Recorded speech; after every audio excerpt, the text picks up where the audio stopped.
মারুফুল ইসলামের অতর্কিত হামলায় এবং তাদের সহযোগিতায় আমাদের হন তারই প্রতিবাদে আজকের এই প্রতিবাদ সমাবেশ।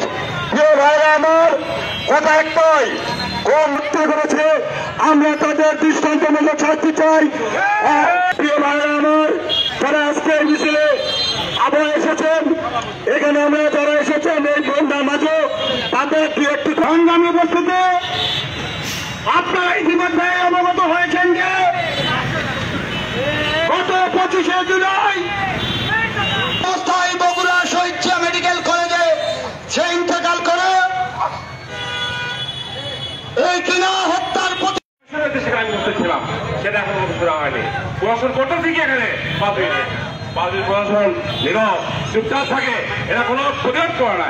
একটা জিনিস মনে রাখেন, এরা হলো কোনো ছোট ছেলে 20 থেকে 25 বছর বয়স, এ কখনো হত্যা করতে পারে না যতক্ষণ পর্যন্ত উপরে কোনো নির্দেশ না আসে।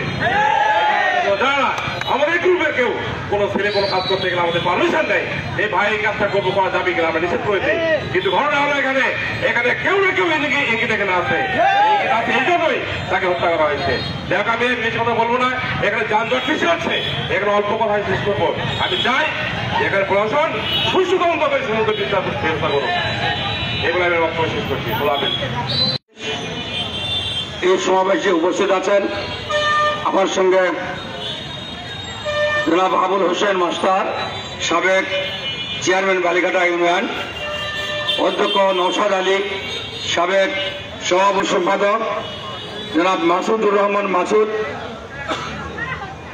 ধরঞ্জ ইউনিয়ন বিএনপি সাবেক সভাপতি, আমাদের ছাত্রদলের সাবেক জেলা সাংগঠনিক সম্পাদক